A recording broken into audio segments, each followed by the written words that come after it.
Boy, they not a sound in the room. They are alive. Are we supposed to cheer? Should we cheer? Cheer. Hooray! Well, we had the break for the Feast of Tabernacles. We had a wonderful Feast of Tabernacles. The weather was fantastic for the Feast of Tabernacles. And so I've been through 58 of them. And this was one of the, I guess you could say, the weather-wise, one of the better ones, because I've gone from everything from being too hot to being putting up my tent with it sleeting. It just depends on what it was. In 1971, we were up at Lake Tahoe, and the day before we got up there, it snowed 12 inches of snow. Beautiful, cool, but it was a beautiful sight. We enjoyed it, but the park kicked us out of the park. We had a reservation in the park for the feast. They kicked us out because they were expecting all these skiers to come in. Funny thing was, that happened on Friday. It snowed. No more snow for the entire feast. So they lost not only the fact that there wasn't nobody coming in, they kicked out the only ones that were paying to be there. So we wound up in a really nice condo. I'm talking about a 3-story condo made out of fir wood. I mean, it was a beautiful place on the inside. But I prefer a tent out in the weather. I've gone through thunderstorms for the feast and enjoyed every second of it. It was rough at the times, but you got something to talk about. But you also have to realize what the children of Israel went through in the wilderness. They didn't get a choice. We will continue with the study that I've been working on now for ever how many, well, this is probably the second feast since I started this, or I started right after, can't remember now when I started it. This is chapter 32 of the book of Ezekiel. I'll read through. Let me get this here so that I can read through, because my notes don't allow me to read through too easily because I got all these notes in the notes. In chapter 32 of Ezekiel, we'll read it through, then we'll come back and discuss it so that you have a chance to think about it and to kind of look at what you have. And it came to pass in the 12th year, in the 12th month, in the first day of the month, that the word of Yahweh came unto me, saying, verse 2, Son of man, take up a lamentation for Pharaoh, king of Egypt, and say unto him, suddenly now Pharaoh is the target of Yahweh. Not Israel, but Pharaoh. Say unto him, you are like a young lion of the nations, and you are as a whale in the seas, and you came forth with your rivers, and troubles the waters with your feet, and foulest their rivers, or foul their rivers. Thus saith Yahweh, or Adonai Yahweh, I will therefore spread out my net over thee with a company of many people, and shall bring you up in my net. Then will I leave you upon the land. I will cast you forth upon the open field, and will cause all the fowls of the heaven to remain upon you, and I will fill the beasts of the whole earth with you. And I will lay your flesh upon the mountains, and fill the valleys with your height. I will also water with your blood the land wherein you swimmest, even to the mountains, and the rivers shall be full of you. And when I shall put you out, I will cover the heaven, and make the stars thereof stark. I will cover the sun with a cloud, and the moon shall not give her light. I'm going to make a small comment here. Did you go out and watch the new moon this morning? Today before noon? I saw it. You got the chance. You actually got to watch it. as the conjunction of the moon and the sun came about. That's how it happens every month. Can't miss And it. that marks the beginning of the month. Day is the first day of the what would be the 8th month, wouldn't it? Because first last 7th month. Yeah, this is the 8th month. First is the 8th month of Yahweh's calendar. But at the same time, people don't think about the fact that you can actually see it. They tend to want to take the crescent, but wait a minute, crescent is next to impossible to see when it actually occurs. Whereas this occurs in one moment of time. And today in particular, it happened to be visible for those in the southwest part of the United States to see it really well with what they call the ring of fire. It goes on here, verse 8, all the bright lights of heaven will I make dart over you and set darkness upon your land, says Adonai Yahweh. I will also vex the hearts of many people when I shall bring your destruction upon among the nations into the countries which you have not known.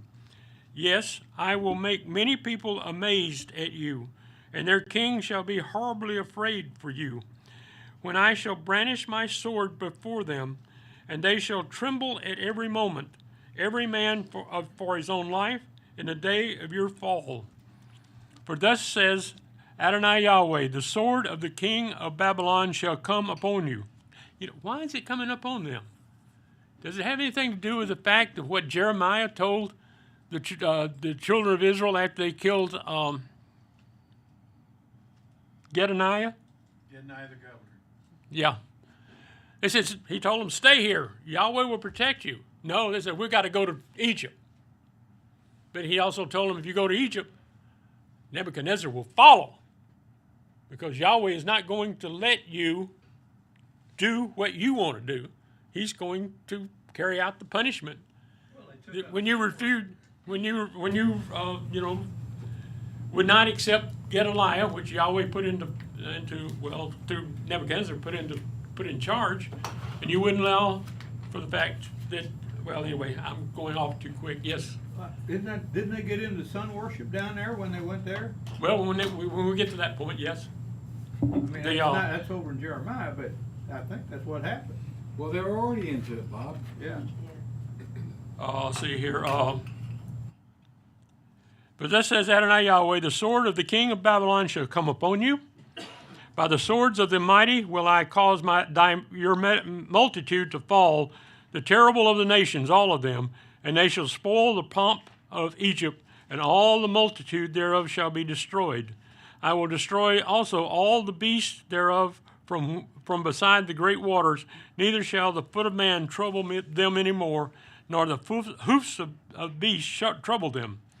Then will I make their waters deep, and cause their rivers to run like oil, said Adonai Yahweh. When I shall make the land of Egypt desolate, and the country shall be destitute of that whereof it was full, when I shall smite all them that dwell therein, then shall they know that I am Yahweh. This is the lamentation wherewith they shall lament her. The daughters of the nations shall lament her. They shall lament for her, even for Egypt, and for all her multitude, says Adonai Yahweh. It came to pass also in the 12th year, in the 15th day of the month, that the word of Yahweh came unto me, saying, Son of man, wail for the multitude of Egypt, and cast them down, even her, and the daughters of the famous nations, unto the nether parts of the earth, with them that go down into the pit.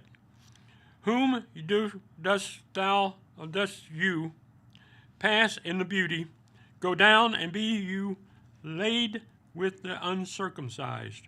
They shall fall in the midst of them that are slain by the sword. She is delivered to the sword. Draw her and all her multitudes.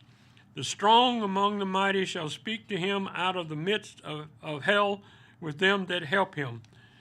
They are gone down. They lie uncircumcised, slain by the sword. Asher is there and all her company.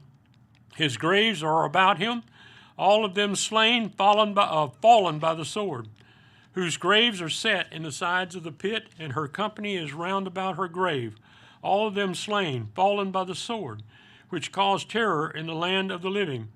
There is Elam, and all her multitude round about her grave, all of them slain, fallen by the sword, which are gone down uncircumcised into the nether parts of the earth, which caused their terror in the land of the living.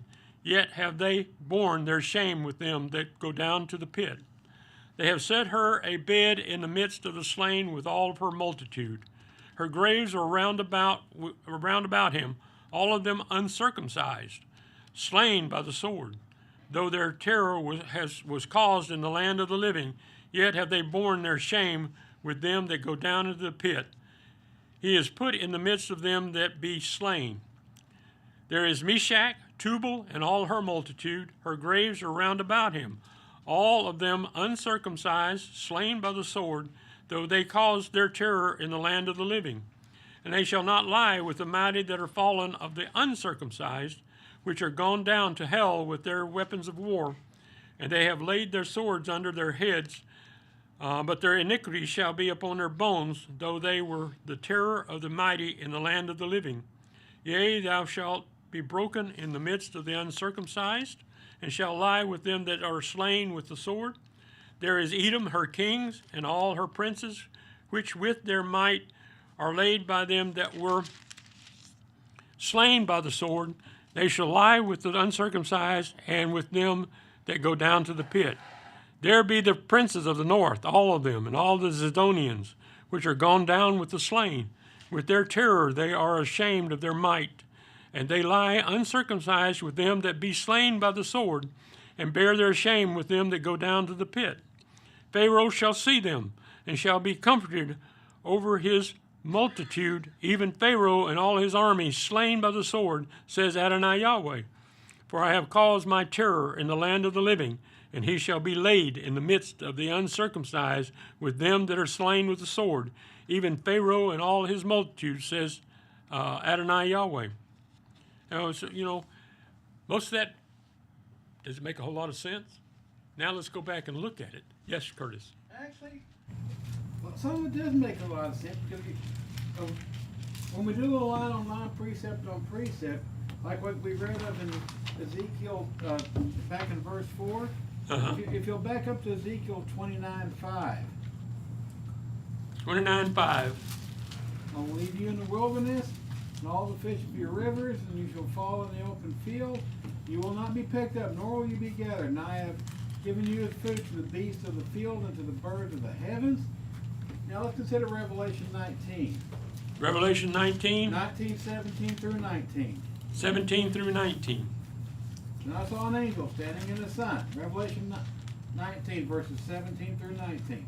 And I saw an angel standing in the sun, and he cried out with a loud voice, saying to all the birds that fly in the midst of the heavens, come and gather yourselves together for the great supper of Yahweh, that you may eat the flesh of kings, the flesh of the captains, the flesh of all the mighty men, the flesh of the horses and all those who sit upon them, and the flesh of all the people, both free and slave, both small and great. Who was this that taken up? This describes the people that accepted the mark of the beast. Yeah. Continue on, let's see. I saw the beast, all the kings of the earth, and their armies gathered together to make war against him, who sat on the horse, and against his great army. Then the beast was captured, with him a false prophet who worked signs in his presence, which by he deceived those who received the mark of the beast and those who worshipped his image. And these two were cast alive into the lake of fire with burning brimstone, and the rest were killed with a sword, which proceeded from the mouth of him that sat on the horse, and all of the birds were filled with their flesh. Mm-hmm. For those that haven't been here, what we're discussing here is we're going through the different stages. First, there was the fall of Israel, and they were sent into captivity. Now we're dealing with, Yahweh is now dealing with all of the surrounding countries. Yes, Curtis? This passage, what we just read here in the other verses, I think we're looking at both past and future fulfillments. Yeah.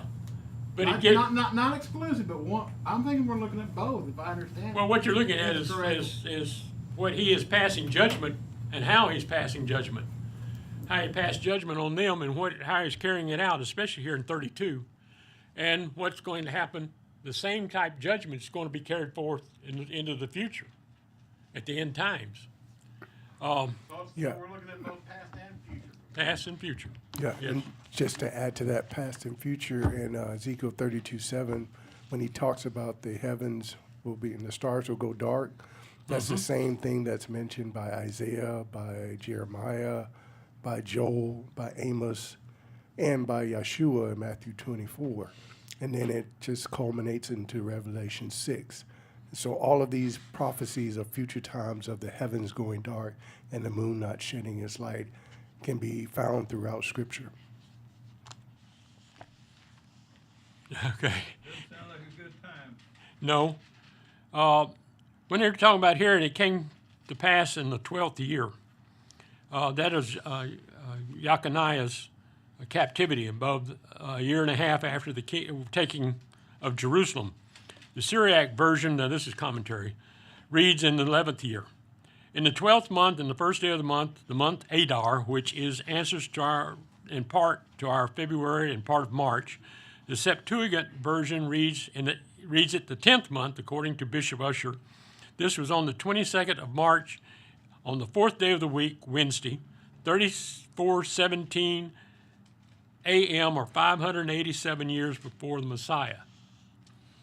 That the word of Yahweh came unto me, saying as follows: Son of man, take up a lamentation for the Pharaoh, king of Egypt.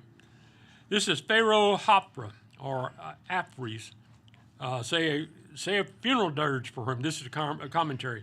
This is ordered not out of honor and respect to him, or in compassion for his misery and ruin, but to assure him of it, and say unto him, You art like a young lion of the nations, for strength and fierceness, for cruelty and tyranny, which he exercised not in one nation only, but in many, a lively emblem of the beast of Rome, spiritually called Egypt, and Sodom, compared to a leopard, bear, and lion in Revelation 11:8. For thou art as a whale in the seas, or rather like a crocodile, which was common in the rivers of Egypt, but not the whale, which also has not scales, nor does it go upon land, nor is it taken in a net, all of which is said of this creature here, and in Ezekiel 29:3. And to the crocodile there is an allusion in the name of Pharaoh, in the Arabic language, as Noldius from Chamius observes. Okay, anyway. You came forth with your rivers, by rivers, as the crocodile in the river Nile, by the arms or the canals made out of it, sometimes went out from thence to other parts, or out of your rivers, upon the land as the crocodile does. So the king of Egypt went forth with his armies out of his own land into other countries to disturb them as follows, or rather came forth in your rivers as a crocodile puts forth his head out of the water for respiration. Commentary goes on and says, Thou troublest the waters with your feet and foulest their rivers, just as the feet of men or beasts in shallow waters raise up the mud or clay at the bottom, and so foul them.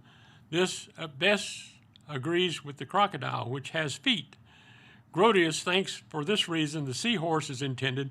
The meaning is that Pharaoh with his soldiers entered other nations, made war upon them, and disturbed their peace and tranquility. The Jewish Targum says, Thou hast been strong among the people, as a whale in the seas. Thou hast fought with thine army, and thou hast moved the people with thine auxiliaries, and thou hast wasted their provinces. Going on in verse 3 of Ezekiel 32, Thus says Adonai Yahweh, I will spread out my net. Who is able, Adonai Yahweh Almighty is able to manage this fierce and turbulent creature, this mighty monarch and disturber of the nations. I will therefore spread out my net over you with a company of many people, meaning the Chaldean army. He's fixing to be overrun, which Yahweh would instigate, and by his providence bring against the king of Egypt, and surround him as fishes in a net, and take him and his people. Reference here is to Ezekiel 32:13. And they shall bring you up in my net. out of the rivers, out of the fortress, out of his own land, and carry him captive or destroy him. Verse 4 says, Then I will leave you upon the land. The commentary, like a fish that is drawn out of the waters with a net or hook and laid on dry land and left gasping and expiring, where it cannot long live. I will cast thee forth on the open field. The same in different words, signifying that his army should fall in battle by the sword of the Syrians or Chaldeans, or both, and be left on the surface of the earth unburied. They will just litter the landscape.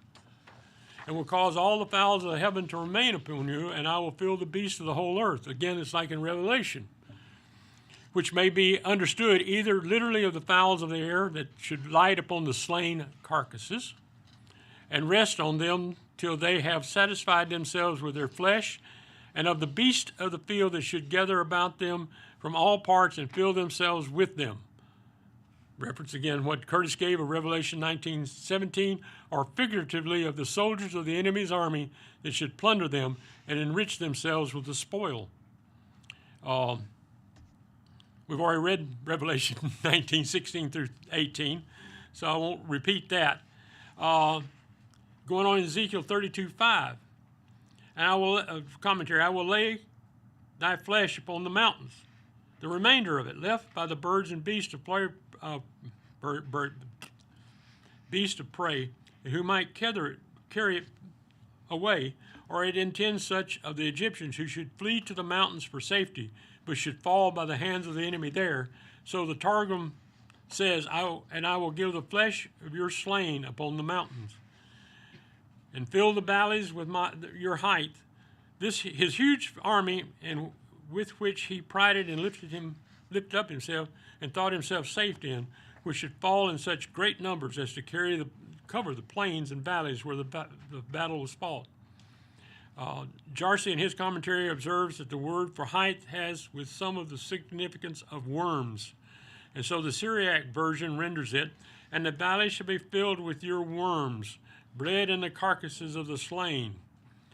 And so the Vulgar Latin version, with corrupt matter such as issues out of putrefied wounds. The Targum very rightly paraphrases it, the valley shall be filled with the carcasses of your army. I mean, they're being very graphic. I mean, he's telling them very graphically what is going to happen to you and how he's going to carry out his prophecy against the Pharaoh of Egypt. At that time, Egypt was a major, just like Nebuchadnezzar, they were a major terror in that part of the world. They had overrun so many countries, and they were being paid tribute by so many countries. So, he was thinking about, I got this huge army. I'm well blessed. I'm not going to have to worry about what's coming because I can stand up to Nebuchadnezzar. Larry, do you have something? Yeah, because if you think at that point, remember, I believe it was 638 BCE, the Babylonians came and carried those remnant in Jerusalem back to Babylon in 638. Prior to that, Jerusalem, the Judeans were banking on that Egypt would come to their aid. And Egypt was the second largest army in the world at that time compared to Babylon. So here, Babylon came against Jerusalem, laid siege, took them back to Babylon, and now it was time to pay recompense to the Egyptians by the Babylonians. Yeah, because he'd already turned on the Edomites and the Moab and the other countries around there. Going on verse 6 of Ezekiel 32, commentary, I will also water without your blood the land wherewith you swim, where he resided, over which he ruled, alluding to his being compared to a fish, a whale, or a crocodile, in which land abound with all good things, and he with them, instead of being watered with the waters of the Nile, by which it became fruitful, it should now be flooded with the blood of his army, even to the mountains, an hyperbolic expression signifying the vast quantity of blood that should be shed. We also have another one later on at Armageddon, up to the bridle of the horses. The blood would be that deep, yes? Well, something similar already happened to them in the book of Exodus. Remember when the army drowned in the Red Sea? Yeah. There's a parallel or a similarity with that. Well, it was wiped out at that time, which really, for fish I had guess their fill. centuries thereafter, affected how much of a power that Egypt was, because they had lost, well, their Pharaoh and all of their army in that Red Sea crossing. So there's a type, and there's still a type going on here, if you will. Because here it talks about it, we were talking about the horses, Revelation 14:20. The winepress was trodden outside the city, and blood came out of the winepress, even to the bridles of the horses, as far as 1,600 stadia.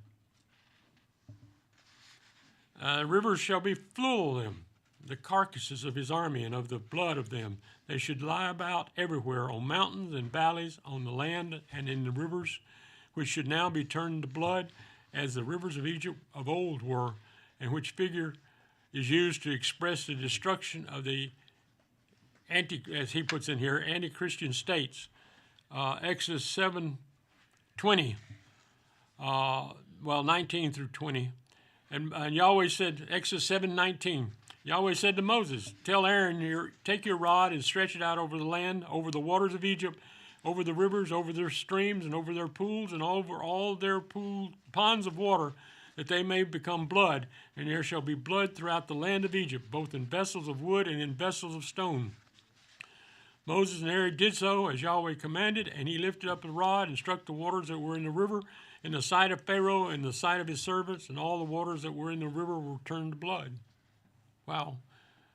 You know, you think about it, you know, Yahweh, well, in this case, is being very graphic about what he's going to do. Kind of hard to imagine that much blood. Yes. I mean, I was, how many people, a person's only got so much blood. yeah. How many is it going to take? Well, they're talking about think about at Armageddon, there's supposed to be like a 2 million man army. 200 million. 200 million, yeah. 200 million man army coming out of Gog or Magog.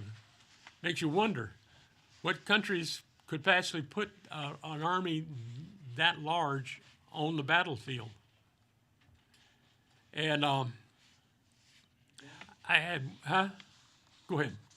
Well, at current population rates, they would only take 10% of the Muslims to generate an army that size for called the jihad. Take less than that for the Chinese. Well, for the Chinese, it take less than that. And we're looking at a lot of things going on in this world right now. Absolutely. And I think actually the incursion by the Israelis into Gaza started today. 1 week after the events that took place on the Sabbath a week ago. Just how much things can change in just a week of what's going on. And how, but going back to what you said about Muslims, think of how many Muslims there are in China.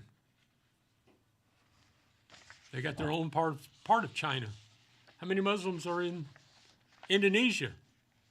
Because we don't even consider, we don't even think about that. They come to the aid of the Palestinians. I mean, you've got a lot of things that can happen. And you can wind up again with events like this in the end times. Verse 7 of Ezekiel 32. Commentary says, and when I shall put you out, as a candle is put out, or some great light or blazing torch is extinguished, such as the king of Egypt in his splendor and glory, but now should be like a lamp put out in obscure darkness, and all his brightness and glory removed from him. Job 18:5. Job 18:5. Yes, the light of the wicked shall be put out. The spark of his fire shall not shine. And then it goes on in the commentary. I will cover the heaven and make the stars thereof dark. With the smoke that should arise at the extinguishing of this lamp, or they should be covered with mourning or clad in black at the destruction of this monarch and his monarchy. I will cover the sun with a cloud, and the moon shall not give her light. All which figures are sometimes made use of to denote the dissolution of kingdoms and states, the heaven being an emblem of the kingdom itself, the sun of an emperor or king or kingly power, the moon of the queen or of the priesthood, the stars of nobles, princes, and counselors, such like eminent persons, useful in government, who being destroyed or removed, the light and glory, the prosperity and happiness of a kingdom are gone. As stated in Isaiah 13:9, behold, the day of Yahweh comes, cruel with wrath and fierce anger, to make the land a desolation and to destroy its sinners out of it. For the stars of the sky, verse 10, and its constellations will not give their light. The sun will be darkened in its going out, and the moon will not cause its light to shine. Verse 11, I will punish the world for their evil, and the wicked for their iniquity. I will cause the arrogance of the proud to cease, and will humble the arrogance of the terrible. I will make people more rare than fine gold, even a person than the pure gold of Ophir. Therefore I will make the heavens tremble, and the earth will be shaken out of its place in Yahweh's of armies' wrath, and in the day of his fierce anger. You know, are we coming up on that time? Because, see, the king Pharaoh, he was guilty of a lot of things, but also this world is guilty of a lot of things. And especially right now, I mean, the corruptness is such. And it doesn't matter who or where, the corruptness that has in the government here in the United States, the government in Israel, the government in Britain, the government in Europe, in China, Russia, Ukraine, wherever you look at it, you look at the corruptness that's going on and how little concern they have for the lives of their citizens. How willing they are to lead us right up to and into, as some are down talking about, World War III.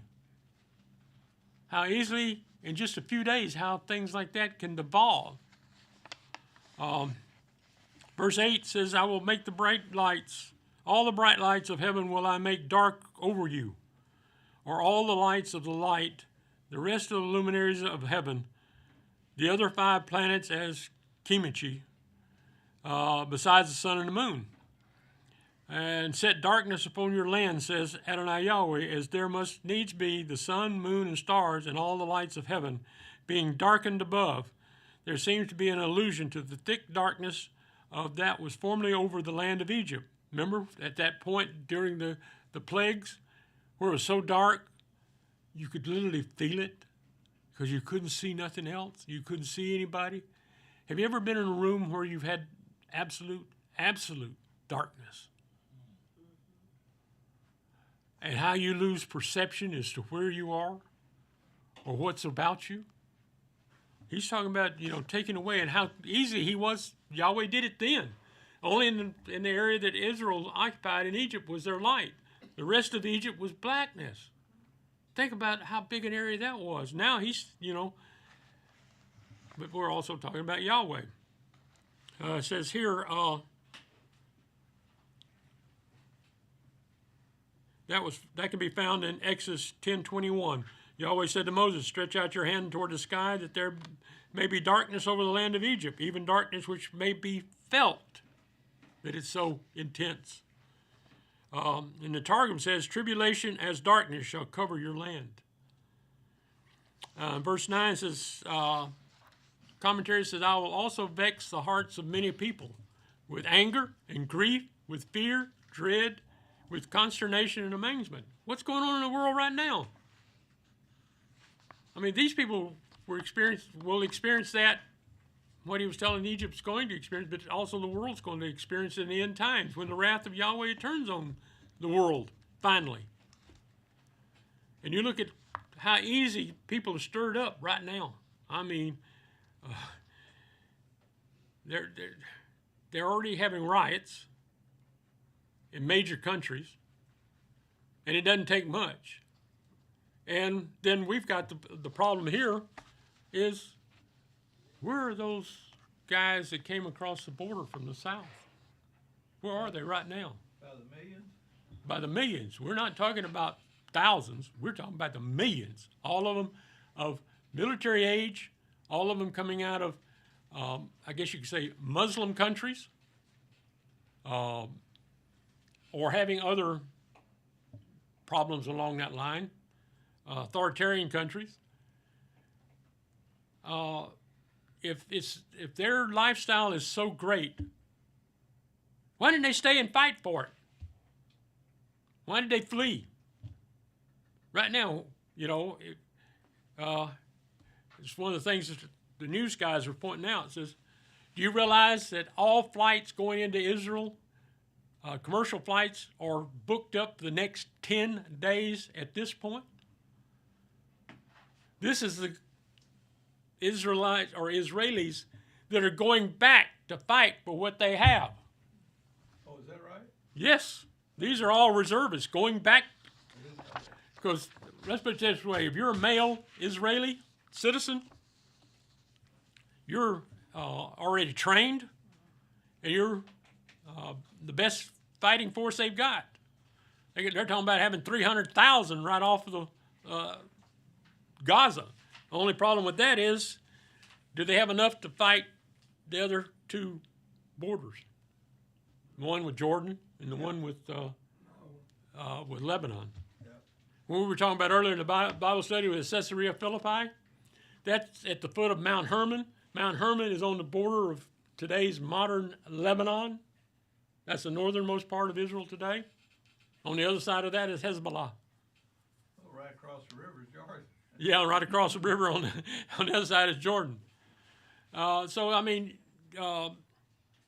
the Israelis are already bombed a Iranian convoy that was coming across Iraq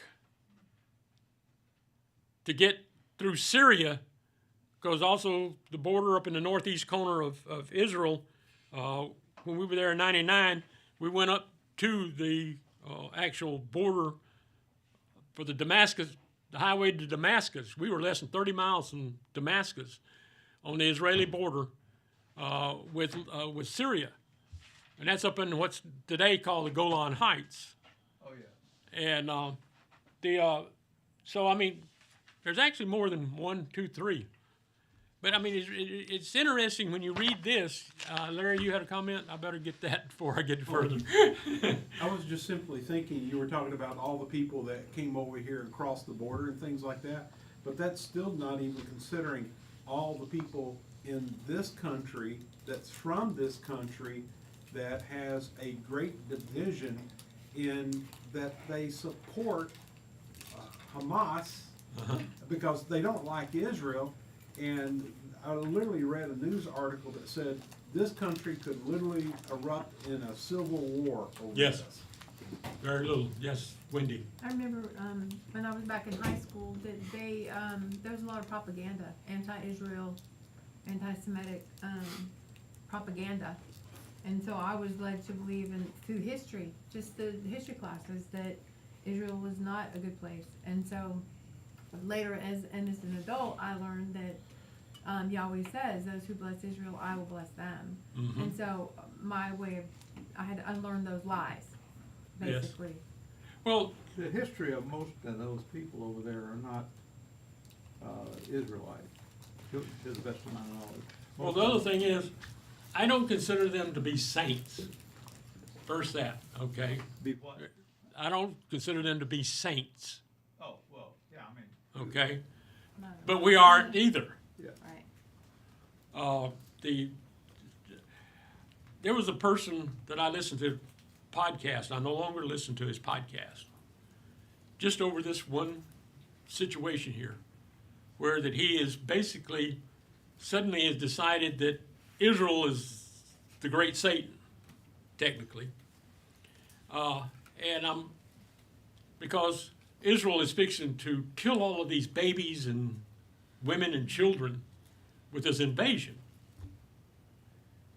And I find it how people like to put people in categories. Little boxes. Yeah, little boxes. And this little boxes this is Hamas. That's a box. That's a military wing. That's a box. This is civilians. That's a box. But I got a question.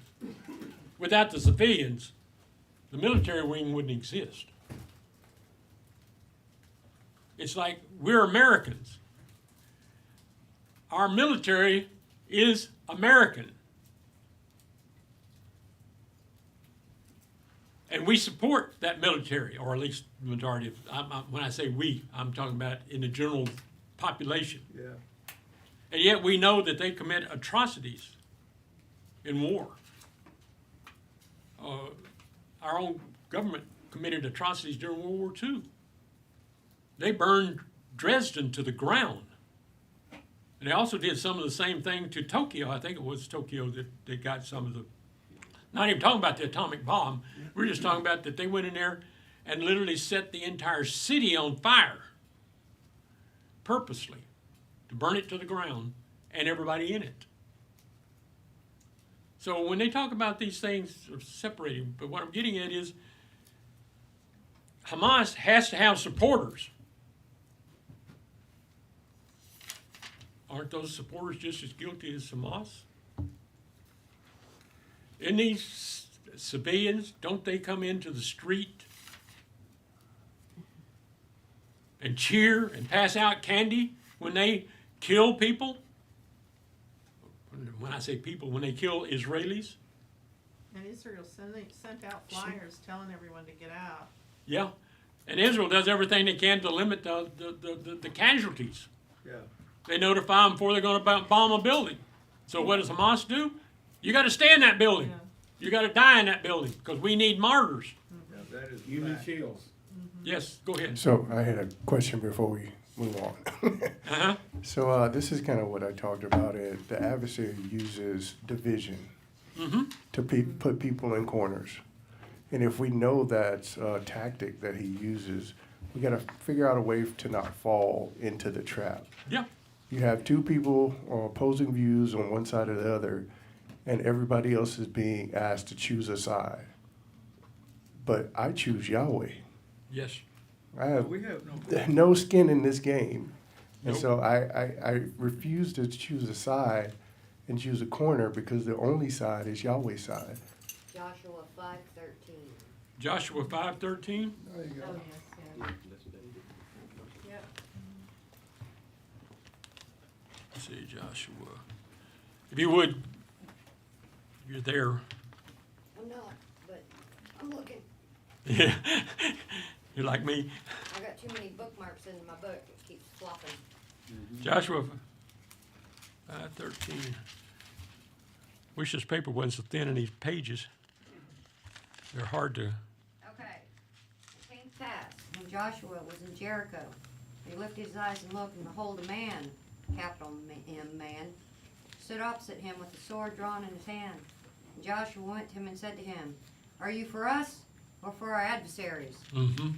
So he said, "No, but as commander of the army of Yahweh, I have now come." And Joshua fell on his face to the earth and worshipped him and said, "What does my Lord say to his servant?" So, Well, we're back down to in prophecy, wars and rumors of wars. I can pray for peace, but not just for Jerusalem, for all sides. Because I would rather for them to be converted and know the truth and have a chance at eternal life than just destroy everything. And taking sides, sometimes you're forced to take sides because you have to defend yourself. But otherwise, allow Yahweh to work it out and pray that Yahweh will bring about the right solution to the problem. It may not be a solution we can think of, And even here, you know, it's Yahweh was telling what he was fixing to do to Egypt. And this is 1,000 years ago, or more than 1,000 years ago. Probably closer to, well, see, this would have been this would be about 1,600 years ago. Well, That's from it. now to the end of this age, it's gonna be the same thing. Yeah. It's not gonna change. It's going on here with a commentary on verse 9 of Ezekiel 32. Into the countries which you have not known, at a distance from Egypt, and which had no commerce or communication with them, nor were their friends and allies. Yet as their destruction would reach their ears, so it would affect their hearts and fill them with vexation and grief, not so much on account of Egypt as the growing power of Nebuchadnezzar and the danger they were in of falling into his hands. Talking about the countries around there, how much it was going to have an effect when Egypt fell to Nebuchadnezzar, since they were the second largest army on the face of the earth at that time. Verse 10 says, commentary, I will make many people amazed at you, that so potent a state and such a flourishing kingdom. Well, you think about it. This country, then, up until 4 years ago, or 3 years ago, less than 3 years ago now, we were the powerhouse of the world. Yes, we were. We're no longer the powerhouse of the world. We'll be lucky if we can figure out how to, what's up or what's down. He says, such as the first king should at once be so easily subdued and conquered, and their king shall be horribly afraid for you because of her destruction, lest their turn should be next. So the kings of the earth will be afraid when God's judgment or Elohim's judgments are executed on mystical Egypt. Goes to Revelation 18:8. Therefore, in one day her plagues will come, death, mourning, and famine, and she will be utterly burned with fire, for Adonai Yahweh, who has judged her, is strong. Verse 9, the kings of the earth who committed sexual immorality and lived wantonly with her will weep and wail over her when they look at the smoke of her burning. Verse 10, standing far away for the fear of her torment, saying, woe, woe, the great city of Babylon, the strong city, for your judgment has come in 1 hour. Going on in the commentary, it says, for when I brandish my sword before them, the sword of the king of Babylon, aforementioned, call the Lord's or Yahweh's, because it was by his appointment and his permission, and came by the direction of his providence, and was succeeded by his power. His glittering sword being brandished over Egypt in the sight of the nations round about was terrible to them, dreading that it would not be put up until it was sheathed in them, or they felt the effects of it, or when I shall cause it to fly over them, in their sight and upon the borders of their countries, expressive of the swiftness of its motion, the sudden destruction it brought on Egypt, and its nearness to them. The Targum is, when I shall bring upon you those that kill with the sword. And what is the favorite method of death of weapon right now? What happened last Sabbath? Beheadings. That's done with a sword. Yep. It goes on in commentary, and they shall tremble every moment, from moment to moment, or continually. They shall never be free from fear. Every man for his own life in the day of your fall, not kings for their subjects, or subjects for their kings, but every man for himself, expecting every moment that the sword which flew and ravaged through Egypt and now hovered over them would be instantly plunged into them. Because you figure the major fall here of this major company, this country, the size of this country, everything that's happening here is just taking the life out of people. Verse 11 of 32. For thus says Adonai Yahweh, the sword of the king of Babylon shall come upon you, upon Pharaoh and his kingdom, having a commission and a direction from Yahweh, which will be the instrument of the destruction before threatened. The Targum is, those that slay with the sword of the king of Babylon shall come upon or against you, his army, sword in hand. Going on commentary, verse 12, by the swords of the mighty will I cause your multitude to fall. Pharaoh's numerous subjects, or his army as the Targum, the vast number of soldiers in it, whose carcasses should fall in battle by the sword of the Chaldeans, the mighty men of Nebuchadnezzar's army.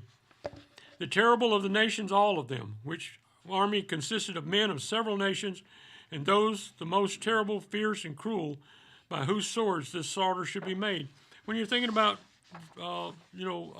Nebuchadnezzar's army, who are they? Because they're just like what later happened to Jerusalem in 70 A.D. That was not a Roman army that surrounded Jerusalem in 70 A.D. It was a Roman-led army of those from the surrounding countries, those that literally hated the Israelites. So when it came down to it, even though Caesar said nothing was to happen to the temple, in their bloodlust, they burned it all down. In their bloodlust, they killed all of the Levitical priesthood. It ceased to exist in 70 A.D. because they were on a bloodlust. And not only that, but there was a bloodlust within inside of the temple grounds. They were fighting each other over who was to be the high priest.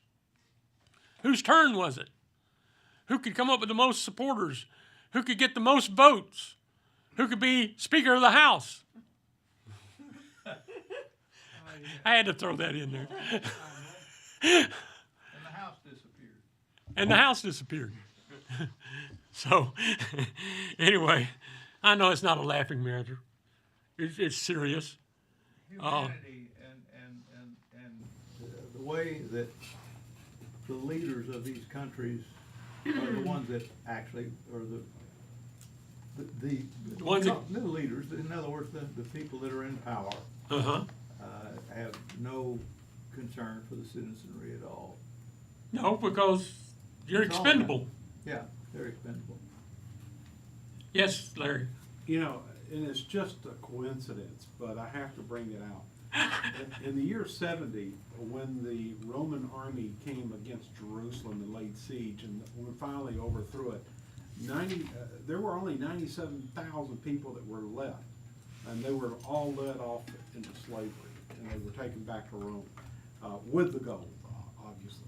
But there were 1.1 million people that were killed in Jerusalem. Mm-hmm. It's just coincidental that the numbers that they're saying that's going to be displaced out of Gaza is going to be 1.1 million people. Uh-huh. And so Jerusalem, when it was overthrown, that's how many people were killed. Yes. And in Gaza, they're talking about that many people Being pushed out into displaced, Egypt. Pushed out. Yeah, we don't know what's going to happen to these poor people, because the vast majority of these people that's in Gaza, they may believe differently, but probably the most of them are probably, they're people that have families, they have children, you know, they live life every day. Yes. You know, and they have to live under the repression of Hamas. So, you know, obviously our hearts have to go out to what they're going to be facing, obviously. Well, also, the fact is here, none of the other Muslim countries will accept them. Yeah. Won't let them in. Won't let them in at all. they hate each other. Well, because you've got religious factions here. Again, the divisions, Sunni and Shiite. They'll come together to fight a common enemy, but the minute the war is over, they become fighting each other again.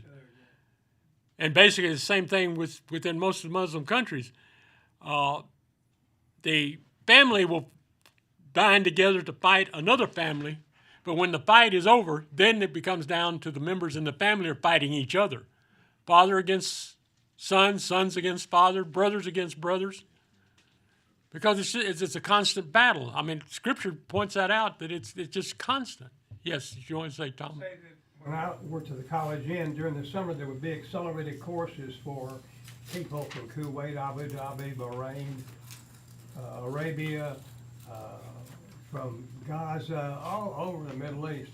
The common theme was that they felt that there was a broken heart on the part of those of Islam because of what happened with the rejection of Father Abraham when he went along with Hagar and Ishmael, who they believe is their Right. preeminent one who led to finally Muhammad.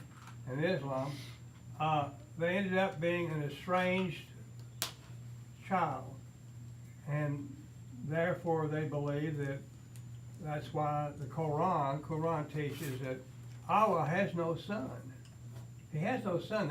That's an opposition of what we know is the Creator's Son, which is our elder brother, our kinsman redeemer. And so they've got collectively a broken heart, and they were characterized, blessed as they were in the wilderness, according to what it says in Torah. You all have read this, that Ishmael would be an onager. It's a wild beast-like jackass. If you've ever dealt with it, I have on a farm, on a ranch, you don't want to be messing around. They kick around. They're just not real cooperative, like ghosts. And hand would be against every man and against his own brothers, which you just described with the Sunnis and the Shia, which will collaborate when they need to, and then they're back at each other's throats. One believes there's going to be a caliphate of a succession of leaders leading up to a final Mahdi and all that.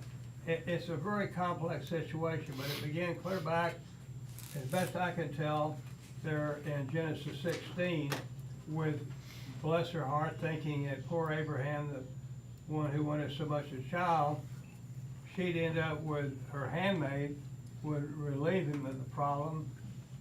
And so doing, and this isn't meant to be chauvinistic against women, but in her attempt to be merciful but not using wisdom, we see a whole string of genealogical events with ethnicities and fighting that our adversary Satan has exploited in these last days, brethren, to the max. And it will continue on. There will be no willingness on the part of these people to ever completely reconcile, because they are being so influenced by the little g God of this world blinding their minds, and Yahweh's allowing it for a reason. But beyond that, you have this condition where all this money that's been spent to try to appease modern Persia, Iran, and knowing full well by their intel, the nations know they've got centrifuges that are up to a point purportedly of refining their uranium to the point where it can be used for bombs. And bunker busters we have won't reach them.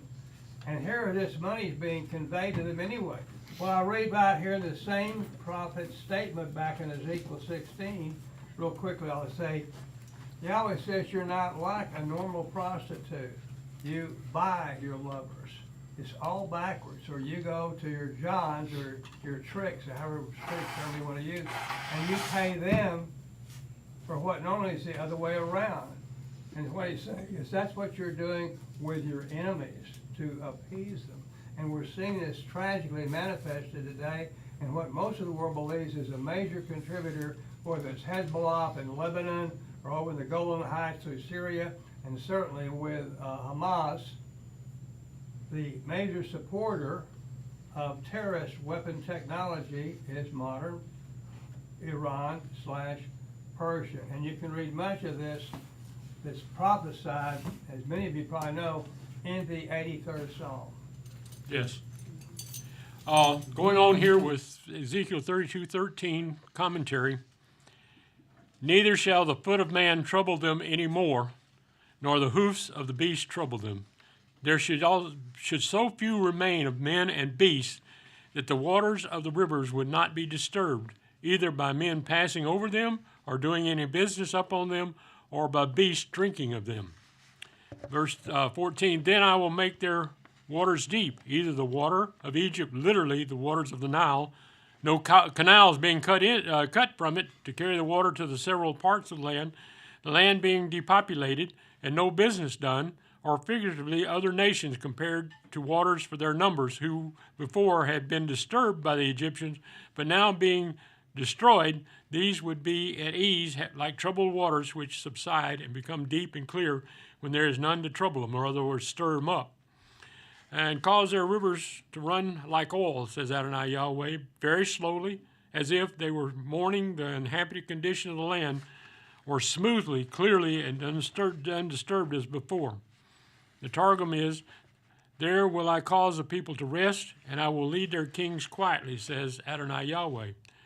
When I make the land, verse 15, commentary, when I shall make the land of Egypt desolate, the cities being demolished, the inhabitants destroyed with the sword or carried captive, and the country shall be destitute of that whereof it was full, men and cattle, corn and other fruits of the earth, wealth and riches, pomp and grandeur.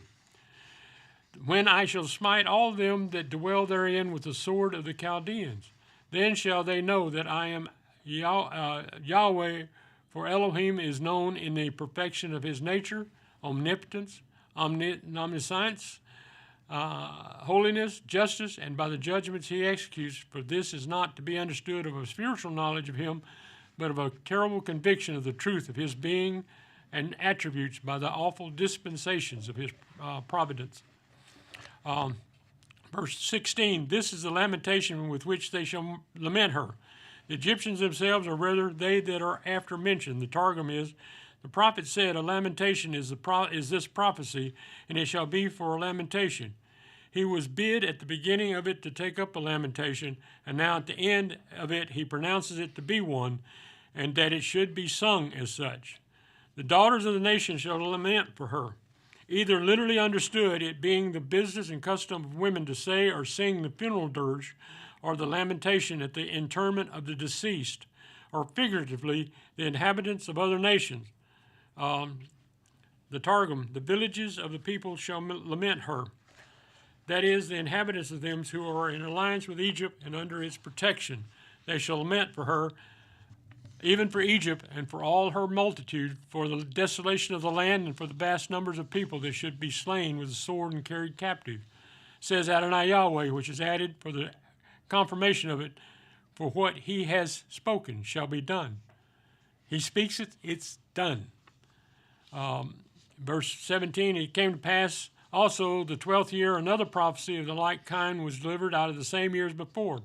In the 15th day of the month, or the 12th month, the month of Adar, which is not here expressed because mentioned before in Ezekiel 32:1, it was about a fortnight after the other prophecy. The Septuagint and Arabic versions read it.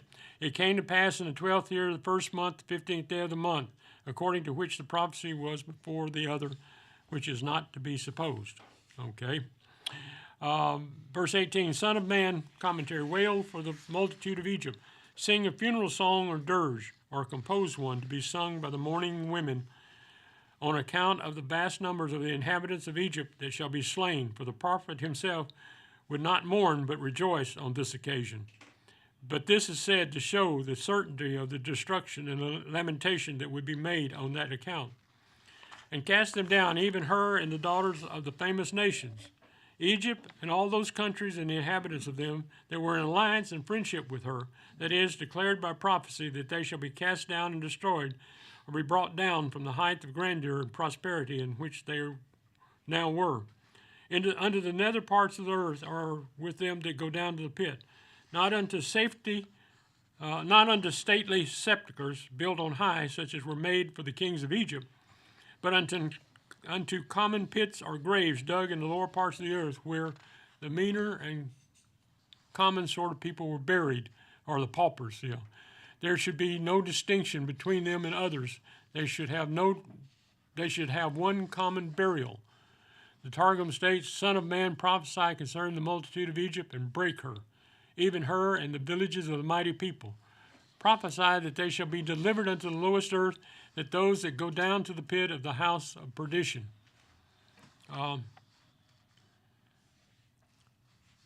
Let's see here. I'm getting... No way I'm going to finish this. I'm only halfway through my notes.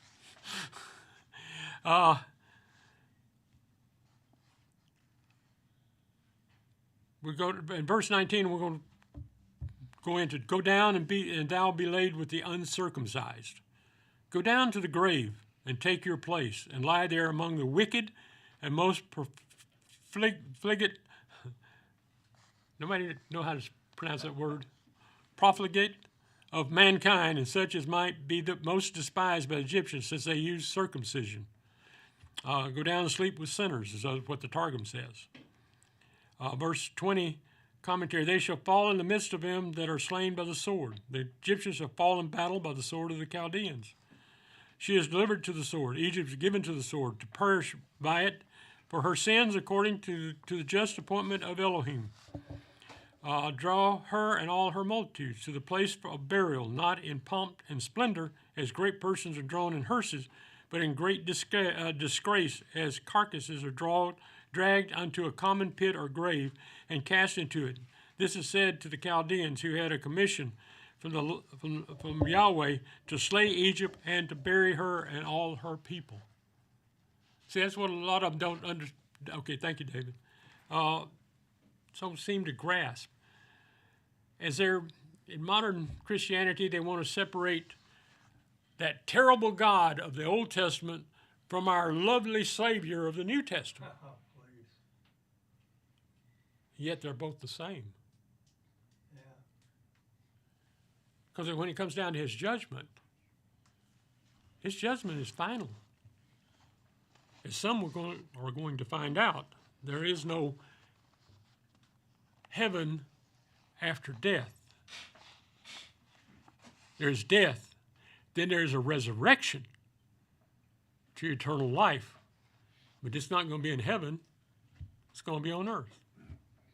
Or the earth that exists at that time, because all of it will be burned away. And you will have to have an eternal body to be able to survive in it. Because there will be no food, there will be no oxygen, not necessary. He says there will be a new heavens and a new earth. That means everything will be different. You will have a different body, because you'll have to have a body that will exist under those conditions, which will be the conditions that Yahweh exists under now. It says, let's see where we're here.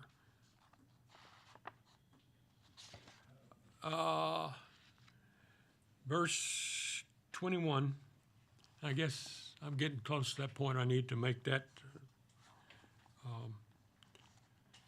It says here, the commentary, the strong among the mighty shall speak to him, the strongest of them, such who have excelled others in strength and courage, famous for military exploits, who have been generals of armies, great warriors and conquerors, and yet with all their might, strength could not withstand death, but were subdued by it and brought down to the grave. These are by a poetical figure represented as being Pharaoh, king of Egypt, when he came to his grave, saluting and welcoming him to the state of the dead in which they were, taking a sort of comfort in it, and insulting him as being as weak as they,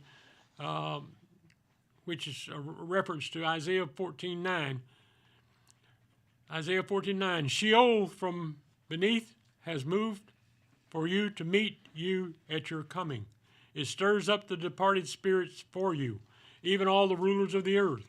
It has raised up from their thrones all the kings of the nations. Well, what happens after everybody dies? They go into Sheol, which is the grave.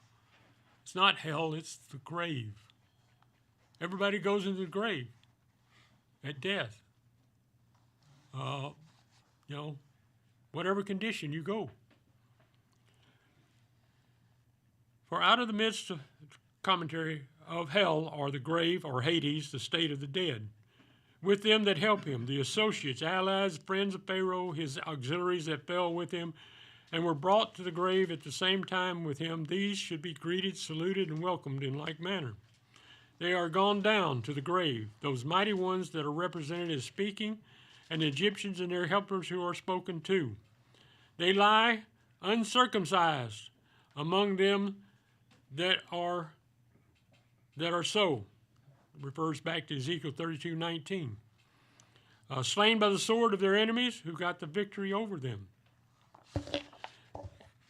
They were mighty once.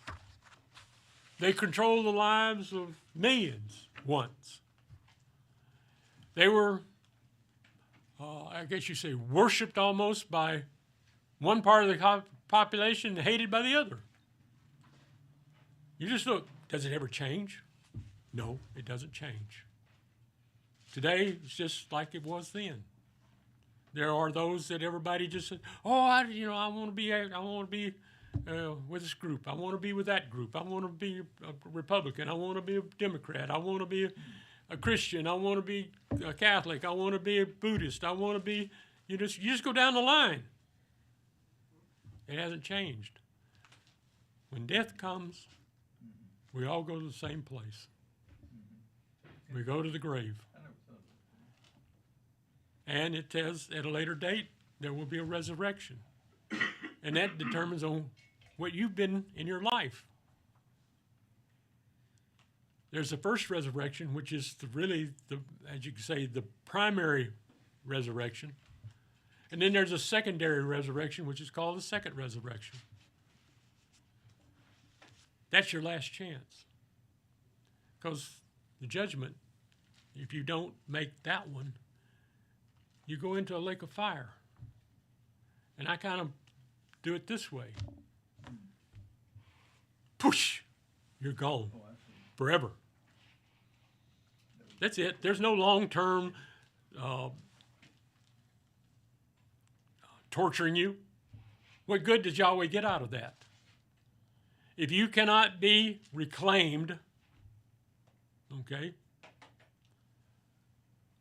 it's simpler to just destroy what was there. That's what's going to happen to Satan. He is literally going to be destroyed. Why do you think he fights so hard? Thank you, David. I got my second warning. So anyway, I'll be back on the 11th, I think it is, of November. That's my next time I'm here, the second Sabbath in November. The next chapter here in Ezekiel gets a whole lot better than what we've been dealing with. When I say a lot better, it makes you think a lot more of what's coming. Because really, the whole idea that I'm doing this is prepare us to do the best we can so that we're in that first resurrection. Prepare us for the fact that if we do die, that we accept the fact that we're dying for Yahweh. We're not dying for being a Democrat. We're not dying for being a Republican. We're not dying for being an Israeli. We're not dying for being an American. We are dying because we believe in Yahweh. And yet he says that if we're beheaded, remember it says them crying out from under the altar are the ones that were beheaded? Revelation 24:20. That there is a resurrection. And that resurrection is to eternal life. So dying is just, I guess you could say, the short part. The reward is eternal life. Praise Yahweh. Hallelujah. Hallelujah. Praise Yeshua, his salvation.